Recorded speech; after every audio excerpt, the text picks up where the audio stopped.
Hello everybody and welcome, I'm SonOfmowgef. It's Tuesday, I'm back playing Thrive. We wrapped up our Nomad series last week and there's been an update between then and now. One of them is an improved tutorial, so after several hundred hours playing, I'm going to give it a go and just see how it works. Just as a quick note before we get into things, I had some trouble with my audio settings over the weekend and I had to change a whole bunch of stuff. So if I sound weird or different or bad, please do let me know in the comments section so I can fix it for future videos. Or fix the fix for future videos. With the waffle aside, let's jump in. Alright. Here we are. The tutorial is already tutorializing.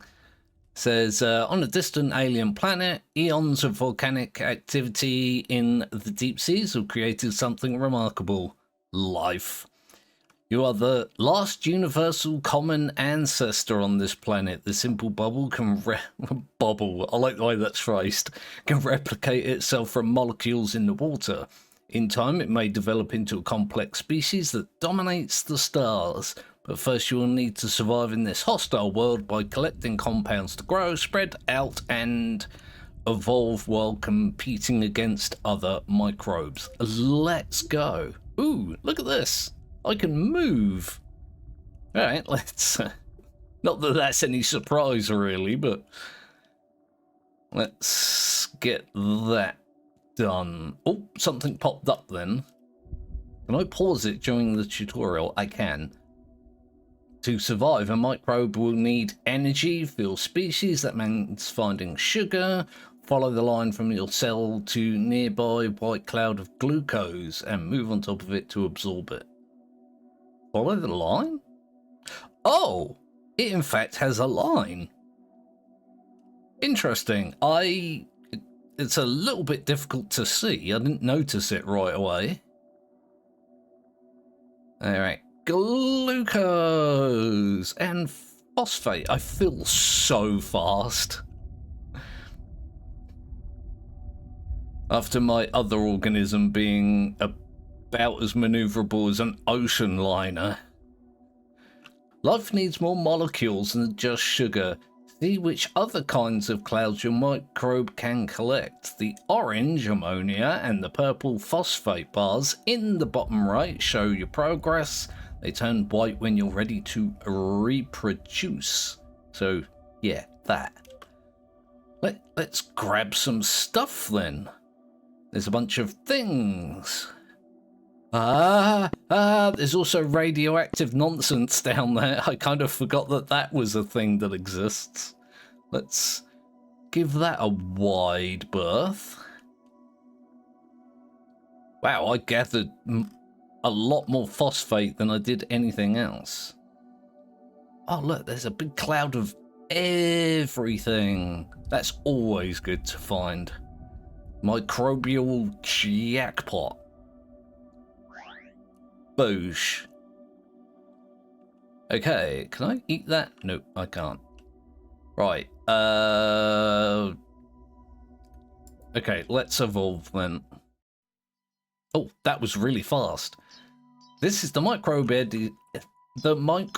editor, where you can evolve your species by spending mutation points. I'm not doing good with words today, am I? Each generation, you will always have 100 mutation points to spend, so don't bother saving up. That actually might be a good, option. Maybe in the Life as We Know It section, where you can save mutation points. That'd be kind of interesting. I never really considered it before. Anyway, yes, the hex in the center of the screen is your species. It's a simple microbe. To continue, select a part from the left panel over there. Then left click next to the hex to place it. You can rotate parts. A first safe evolution is to add 1 or 2 pieces of cytoplasm or hydrogenase to your species. I guess I'll do one of each. And get that and pop. Oh, hello. Removing organelles also costs mutation points, as it is a mutation to your species unless they were placed in the current editor section or session. You can right-click organelles to bring up the organelle menu and select the delete option to remove them. If you make a mistake, you can undo any change you make in the editor, so boop. When selecting parts, pay attention to the tooltips to understand what they do. Parts do more harm than good if you don't consider their function. I have made this mistake on a great many occasions. Even after a good amount of experience, I just blank this over here quite regularly. Each part requires maintenance called osmoregulation. That's a fantastic word. And some of them run processes that require certain compounds to function. These can be seen in the organism statistics panel, again, over here. Additionally, the more parts you add, the more compounds will need to reproduce, making it take longer. Press the redo button. Boosh. Oh my good god, there's another one.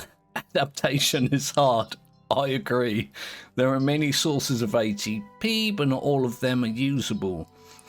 You can use all the tabs and panels here to make the most informed choice, or just try something and see how it works. My general approach is this last bit here.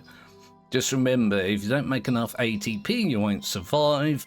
The lifestyle of finding glucose and turning it into ATP will work for now. Naturally occurring glucose will decline. As a finishing touch, you can rename your species by clicking on the name on the bottom left and editing the text. Alright, let's do that. I don't know if I've ever done this. What am I going to call it? How about, there you go. I am tutorial trying mum. I don't know why I put mum there instead of but good enough. What was it doing? Oh yeah, I was going to have one of each of these things. Boop, there we go. In fact, I could have a second one of these. I wonder if it'll tell me I've got mutation points left to spend. It did not. I think it's fairly obvious, isn't it? Oh, I thought I would be able to eat that. Hang on. What are you? Oh, engulf objects by moving over them while in engulf mode. Toggle engulf mode by pressing G. Stop engulfing once the object is pulled in. The line points to something you are large enough to engulf, but you may not be able to actually catch it again. Definitely a thing that's happened before. Okay, so where is this line? It's there. Devs, you might want to make that a little bit more obvious. It's kind of difficult to see. Haha, gotcha. Member of your species has just sadly died. Oh, this will affect your population as an external effect once you reach the editor. You can edit the behavior of your species in the editor to tweak the AI behavior, or make helpful edits like adding the chemoreceptor to make the gameplay easier. Alright, let's continue to get some resources and to do some munchings if I can. I'm not going to catch that thing up, am I? God damn.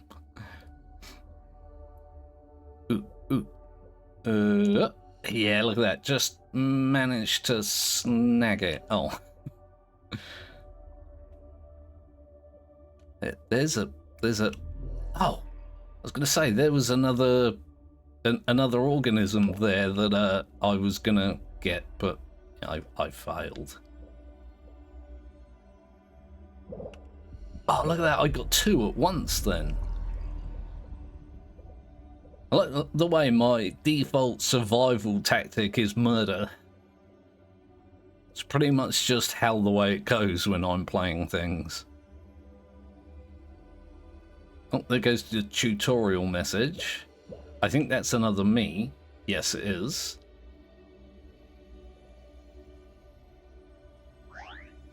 There is a lot of hydrogen sulfide here, isn't there? God damn it, look at it all.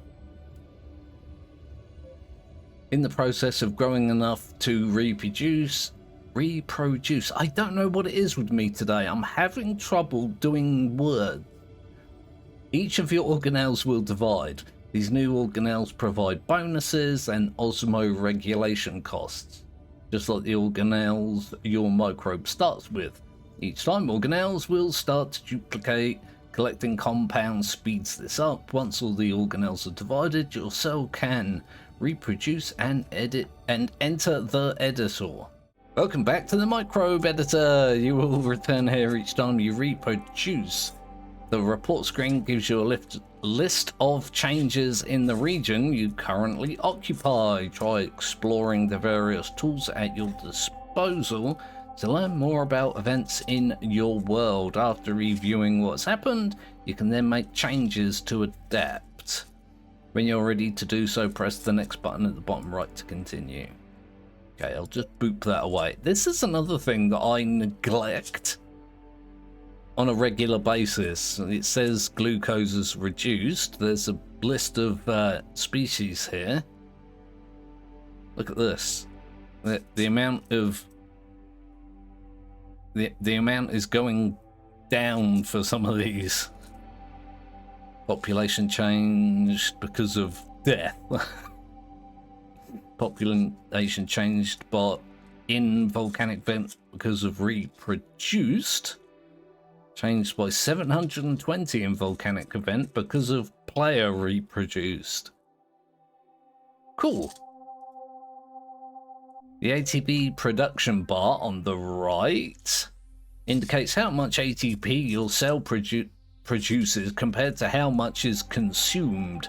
If the top bar is shorter than the bottom one, then you are not producing enough ATP. Again, when I first started playing, this was a huge issue. I just didn't know, or I did know and forgot or ignored it. All of those things are equally possible. The bottom bar contains the osmoregulation cost, which is that bit, and the movement cost, which is that bit. Osmoregulation is the base cost of staying alive. Every part you add increases this cost. You don't have to pay the movement cost when you aren't moving. Another thing that I regularly ignore is that technically this bar can be bigger than this bar as long as it doesn't go, like, as long as this yellow part isn't over there, but then, you know, you're not moving. So if your ATP production is negative, be sure to increase ATP production or add storage to allow movement in bursts. Got it. Right then. Oh, is there no recommended organelles here? I figured I would just follow that for tutorial reasons, but I guess that isn't being covered yet. I'm just gonna grab some chemo thingy stuff. Yeah, look, no, booping boop. Let's go. Gameplay counterpart to the editor ATP display is the process panel. Oh, I clicked it before I finished reading it. Also need to pause it really, don't I? Here in the process panel, you can monitor your cellular processes in real time. The spinners show how fast a process is running. The numbers show an averaged value of recent consumption. I feel like I've said this 50 times already, but this is a feature that I've almost entirely neglected to pay attention to, because you can turn these on and off, and I just never do. If a number turns red, that means it is the limiting factor. See this and this. For example, if a process that produces ATP has an input turn red, you'll be in big trouble and need to find more of that compound before you start dying. And the toggle buttons next to processes can be used to turn them on or off. I read that exactly backwards somehow. These can be used for advanced gameplay tactics. To try out what happens when you run out of compounds, try turning off one of the processes and immediately turn it back on to stop dying. Okay, so if I like do that. Oh, hang on. Oh, I can't unpause it in this screen, so I'm just gonna do that and do this. Oh no, look, I'm dying, the horror, and I can just pop this back on. Oh, and eat that thing. It took mercy on me since I was dying. Decided it was going to help me out. Hey you. Hey you. Come over here, please. Nice. There's a lot of other species here, is there not? Believe that there is, in fact, a large number of other species. Oh, that's a me. Hey you. You're not a me. You're the wrong size and shape to be a me. There's a lot of resources here. A lot of bloody iron, isn't there? Ooh, ooh. Oh. Oh, they stole my food. Okay. Oh, there was a thing there. I don't think I'm big enough to engulf them anyway, but it's just fun to try. There's multiple organisms that are me. We're trying to get these resources. Look how many there are, look. Could you move, please? Thank you. No, I can't actually engulf that either, considering it was in fact a me. I need to find a better way of phrasing that as well. So many times I'm like, ooh, a me. They're not me's, they're just members of my species. It's just a convenient way of phrasing things. Oh, good God. Alright, I'm nearly ready for another evolution here. Oh, I just managed to snag that one just out of pure luck. Oh, the editor went off and I didn't even notice. Your microbe has successfully reproduced again, taking another step towards being a more advanced life form. The goal of the early game is to find a good patch to live in and a reliable food source. Later on, you can start thinking about adding the nucleus, which is the way to advance in the game, but don't add it too early as it is very expensive. Press the next button to continue. Hey, life started in a small corner of this world, but is already beginning to spread. Each icon represents a unique environment that you can inhabit, and the panel here on the right describing the conditions of the currently selected patch. If you choose to travel, be sure to check the differences in conditions, as patches can have wildly different requirements. Okay, so let me just slide that over there.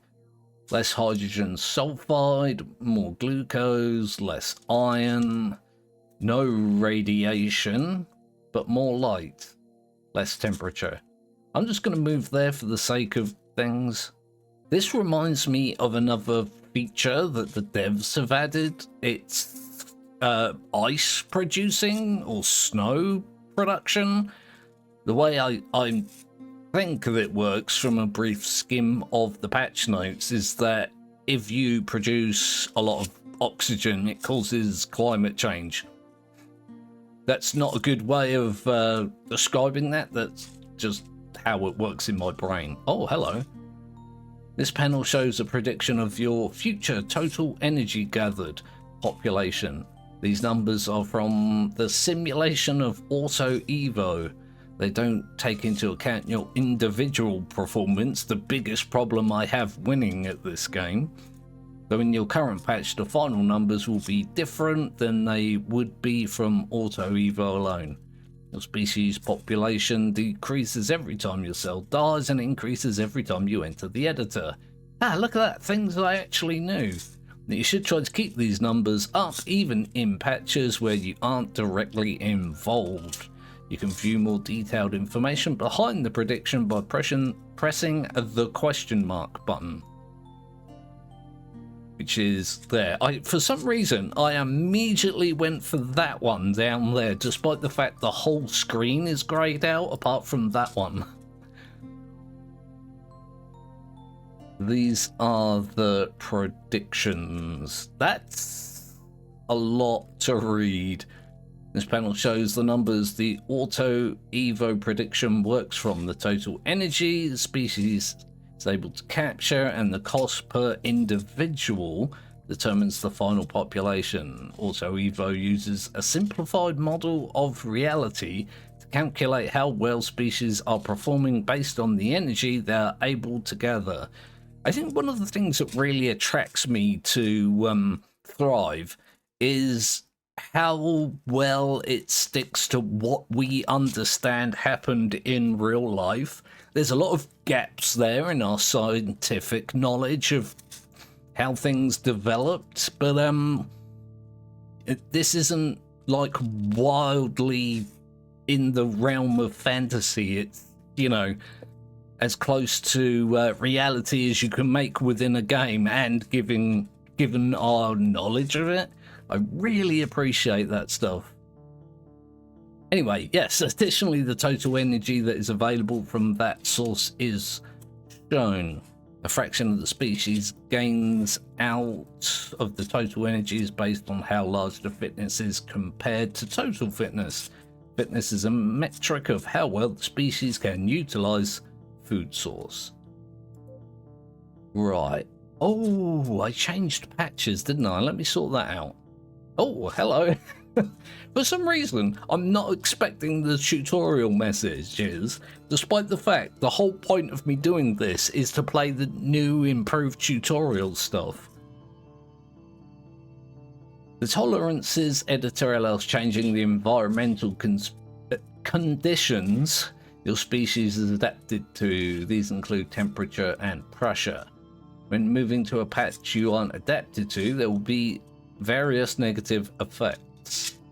Adjusting the sliders to correct either the preferred conditions or increasing the flexibility for the new patch will remove these effects to become perfectly adapted and gain bonuses instead of negative effects. The flexibility ranges need to be reduced to minimal values while still staying adapted to the patch.